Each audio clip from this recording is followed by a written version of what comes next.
Hi friends, welcome back to my channel tax related all. இன்னைக்கு நாம வந்து PF ரிலேட்டடான ஒரு இன்ஃபர்மேஷன் தான் பார்க்க போறோம். இப்போ எம்ப்ளாயி வந்து ரிலீவ் ஆகிட்டதுக்கு அப்புறமா எம்ப்ளாயர் சைட்லேருந்து பண்ண வேண்டிய ப்ரொசீஜர், பிஎஃப் சைட்டில் எம்ப்ளாயர் சைட்லேருந்து பண்ண வேண்டிய ப்ரொசீஜர் என்னன்றதை நம்ம இப்போ பார்க்கலாம். அதாவது ரிலீவ் ஆனதுக்கப்புறமா நம்ம வந்து ஒரு ப்ரொசீஜர் பண்ண வேண்டியிருக்கும். ஸோ அது எப்படி பண்ணுறதுன்றதை இந்த வீடியோவில் பார்க்கலாம். அதுக்கு முன்னாடி என்னோடய சேனலை ஃபஸ்ட் டைமாக பார்க்குறீங்கன்னா இந்த channel full and fully tax ரிலேட்டடான ப்ளஸ் அக்கௌண்ட்ஸ் ரிலேட்டடான இன்ஃபர்மேஷன்ஸ் எல்லாமே கொடுத்துட்ருக்கோம். உங்களுக்கு இன்ட்ரெஸ்ட் இருந்தால் யூஸ்ஃபுல்லாக இருக்கும்னு நினச்சிங்கன்னா ப்ளீஸ் சப்ஸ்கிரைப் பண்ணி சப்போர்ட் பண்ணுங்கள். ஸோ ஃப்ரெண்ட்ஸ், ஃபஸ்ட்லாம் எப்படி இருந்துச்சுன்னு பார்த்தீங்கன்னா, பிஎஃப் வந்து எம்ப்ளாயர் வந்து ஒரு கம்பெனியில் ஒர்க் பண்ணுறாங்களா, அது ரிலீவ் ஆகிட்டு போயிட்டு அடுத்த கம்பெனியில் வந்து அவங்க வேறு அக்கௌண்ட் க்ரியேட் பண்ணிப்பாங்க. இந்த அக்கௌண்ட்டில் இருக்கிற அமௌண்ட் வந்து அவங்க வித்ட்ரா பண்ணி எடுக்கலாம். அந்த மாதிரி ப்ரொசீஜர்ஸ் எல்லாம் முன்னாடி காலத்தில் இருந்துச்சு. பட் அதுக்கப்புறமா தான் யூஏஎன் அப்படின்ற ஒரு கான்செப்ட்லாம் கொண்டு வந்தாங்க. அந்த யூஏஎன்னா என்னன்றதெல்லாம் நான் வீடியோ போட்டிருக்கேன் முன்னாடியே. இன்ஃபர்மேஷன்ஸ் வேணும்னா செக் பண்ணி பாருங்கள்.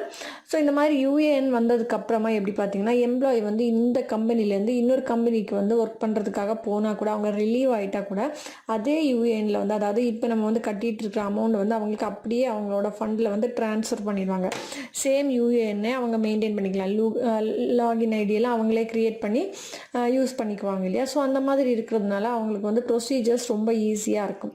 ஸோ இந்த மாதிரி யூஏஎன் நம்பர் சேமாக இருக்கிறதுனால இப்போ ஒரு எம்ப்ளாயி வந்து ஒரு கம்பெனிலேருந்து இன்னொரு கம்பெனிக்கு போகும்போது அவங்க வந்து இங்கேருந்து ரிலீவ் ஆகிட்டாங்க அப்படின்றத நம்ம வந்து டேட்டில் வந்து அதில் மென்ஷன் பண்ணி கொடுக்கணும். ஸோ இல்லை இந்த மாதிரி டேட்டு மென்ஷன் பண்ணலைன்னா கூட அவங்க கேஒய்சி வந்து ரிக்வெஸ்ட் கொடுப்பாங்க. அப்போ நம்ம வந்து அப்டேட் பண்ணி கொடுக்க வேண்டியிருக்கும்.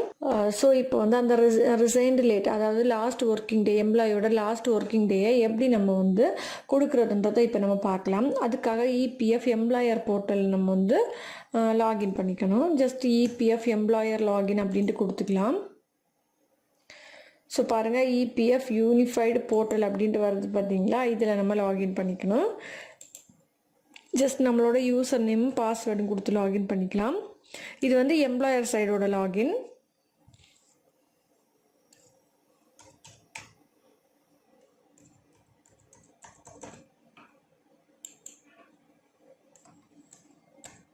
ஸோ பாருங்கள், நம்ம வந்து யூசர் நேம் ப்ளஸ் லாகின் கொடுத்துட்டு, ஸோ ஃப்ரெண்ட்ஸ் பாருங்கள், யூசர் நேம் பாஸ்வேர்ட் போட்டு நம்ம வந்து எம்ப்ளாயர் லாகினில் லாகின் பண்ணிட்டோம். ஸோ இந்த மாதிரி தான் இருக்கும் நமக்கு. ஸோ இதில் நமக்கு வந்து எப்படி லாஸ்ட் டேட் கொடுக்கணுன்ட்டு பார்த்தீங்கன்னா, ஹோம், மெம்பர், இந்த மாதிரி ஆப்ஷன்ஸ் எல்லாம் இருக்கு இல்லையா. இதில் நம்ம வந்து மெம்பர் அப்படின்றத வந்து கிளிக் பண்ணிக்கலாம். கிளிக் பண்ணால் இந்த மாதிரி கொஞ்சம் இந்த மாதிரி கிளிக் பண்ணும்போது கொஞ்சம் ட்ராப் டவுன் ஆப்ஷன்ஸ் எல்லாம் வரும். ஸோ இதில் தான் நார்மலாக நம்ம வந்து டீட்டெயில்ஸ் எல்லாமே, அதாவது ரெஜிஸ்டர் பண்ணுறதுக்கெல்லாம் இதில் தான் யூஸ் பண்ணுவோம். இப்போ நம்ம வந்து அந்த மெம்பர் டீட்டெயிலை நம்ம வந்து எடுத்துக்கணும். ஸோ பர்டிகுலர் மெம்பரோட டீட்டெயில் நம்ம வந்து எடுத்துக்கலாம். அந்த மெம்பர்ன்றதுல வந்து இந்த மாதிரி ஓப்பன் ஆகும். நமக்கு வந்து யூஏஎன் நம்பர் அப்படின்ட்டு இருக்கும், ஆர் மெம்பர் ஐடி அப்படின்ட்டு கேட்டிருப்பாங்க.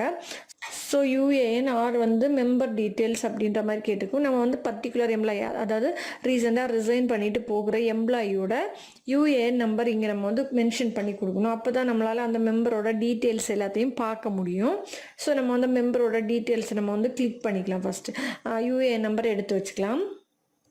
ஸோ அந்த மெம்பரோட யூஏஎன் நம்பர் நம்ம கொடுத்துட்டு சர்ச் கொடுத்துக்கலாம்.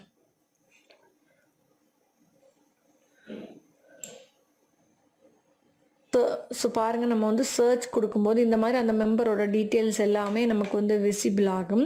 ஸோ நேம், மெம்பர் ஐடி இருக்கும், member ID, name, date of birth, இந்த மாதிரி நிறைய விஷயங்கள் இருக்கும். ஸோ அதில் எல்லாத்துலேயும் நம்ம வந்து இந்த மாதிரி அவங்களோட டீட்டெயில்ஸ் எல்லாமே இங்கே விசிபிள் ஆகும். ப்ளஸ் மிஸ்ஸிங் டீட்டெயில்ஸும் இங்கே இருக்கும். அதாவது இதில் ஏதாவது கொடுக்காமல் விட்டு போன ஏதாவது டேட் இருக்கா அப்படின்றது நம்ம வந்து. ஸோ நெக்ஸ்ட் வந்து மிஸ்ஸிங் டீட்டெயில்ஸ் அப்படின்ட்டு இருக்கும். நெக்ஸ்ட் வந்து கேஒய்சின்றதுல நம்ம வந்து அந்த மெம்பர் ஏதாவது ரிக்வெஸ்ட் கொடுத்துருந்தா இங்கே விசிபிள் ஆகும். ஸோ நம்ம வந்து எடுத்துக்கலாம். நெக்ஸ்ட் ஃபைனலாக 4ஆவதாக ஒரு ஆப்ஷன் இருக்கும் பாருங்கள், மார்க் எக்ஸிஸ்ட் அப்படின்ட்டு இருக்கு. அதாவது இதில் தான் நம்ம வந்து எக்ஸிட் கொடுக்க போகிறோம். ஸோ இதில் எப்படி இருக்குன்னு பார்த்தீங்கன்னா, அந்த மெம்பரோட டேட்டா, ஸோ இதில் எப்படி இருக்குன்னா, அந்த மெம்பரோட யூஏஎன் நம்பர் ப்ளஸ் 4 ஆப்ஷன்ஸ் கொடுத்துருப்பாங்க. ப்ளஸ் சைட்லேயே அந்த மெம்பரோட யூஏஎன் நம்பர் ப்ளஸ் நமக்கு வந்து நேமும் கொடுத்துருப்பாங்க. ஸோ நம்ம வந்து மாற்றி எதுவும் பண்ணுறதுக்கான சான்சஸ் இருக்கு. ஸோ நம்ம வந்து மாற்றி பண்ணுறதுக்கான சான்சஸ் இல்லை, ஏன்னா நமக்கு வந்து நேம் வெரிஃபை பண்ண முடியும். ஸோ இதில் வந்து மார்க் எக்ஸிஸ்டிங் அப்படின்றத வந்து கிளிக் பண்ணால் இந்த மாதிரி ஓப்பன் ஆகும் பாருங்கள். அதில் டேட் ஆஃப் பர்த் கொடுத்துருப்பாங்க, அப்புறம் ஏஜ் கொடுத்துருப்பாங்க. அதுக்கப்புறமா எக்ஸிட் ரீசன் அப்படின்றது, எக்ஸிட் ரீசன் என்ன கொடுக்கணும்.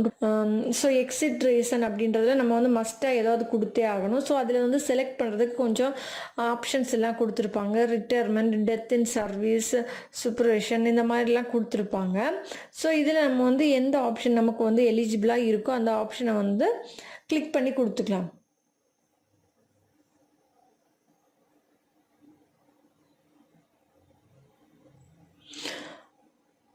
ஸோ இதில் நம்ம வந்து நமக்கு எந்த ஆப்ஷன் கரெக்டாக இருக்குமோ அதை வந்து கிளிக் பண்ணி கொடுத்துக்கலாம்.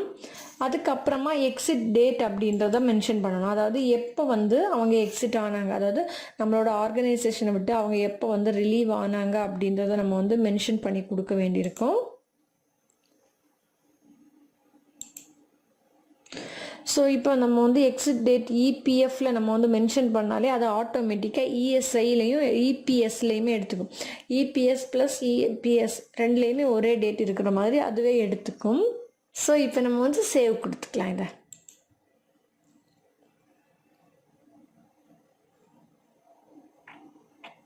ஸோ இப்போ பாருங்கள், member exit updation request generated successfully for approval அப்படின்ற மாதிரி கேட்டிருக்கு.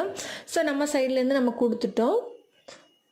ஸோ இந்த மாதிரி நமக்கு வந்து ஸோ பாருங்கள், நமக்கு வந்து member exit update request generated successfully for approval அப்படின்ற மாதிரி கேட்டிருக்கு. அதாவது நம்ம இது வந்து கொடுத்துருக்கிறது நமக்கு வந்து சேவ் ஆகிட்டுருக்கும். நம்ம வந்து டிஎஸ்சி வச்சு அப்ரூவ் பண்ண வேண்டியிருக்கும். ஓகேவா? ஸோ நமக்கு அதுக்காக நம்ம வந்து மறுபடியும் ஹோம் பேஜ்க்கு போகலாம்.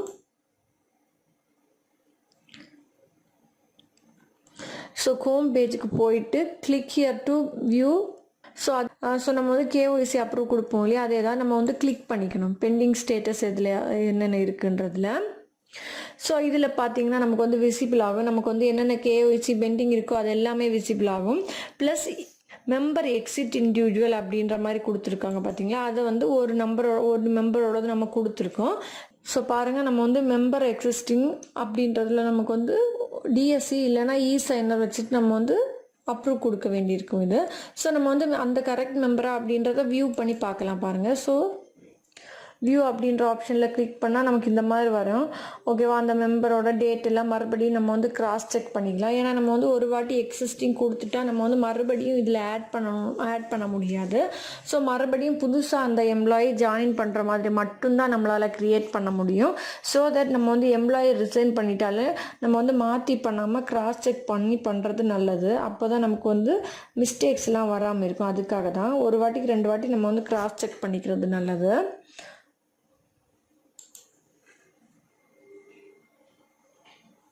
ஸோ இப்போ நம்ம வந்து அப்ரூவ் கொடுக்கணும். அப்ரூவ் கொடுக்குறதுக்கு முன்னாடி நம்ம வந்து டிஎஸ்சி மட்டும் நம்மளோட சிஸ்டத்தில் கனெக்ட் பண்ணி வச்சுக்கணும். அப்போ தான் நம்மளால் அப்ரூவ் கொடுக்க முடியும்.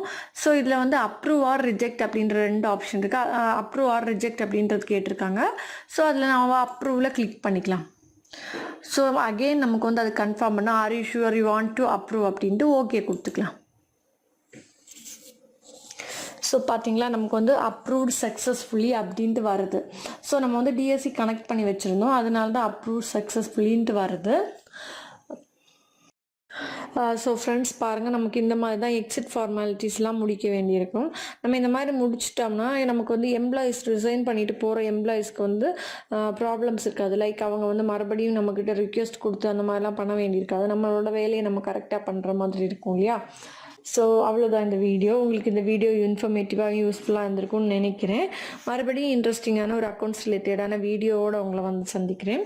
அதுக்கு முன்னாடி இந்த சேனல் யூஸ்ஃபுல்லாக இருக்கும்னு நினச்சிங்கன்னா சப்ஸ்கிரைப் பண்ணி சப்போர்ட் பண்ணுங்கள். தேங்க்யூ ஃபார் வாட்சிங் திஸ் வீடியோ. பாய்.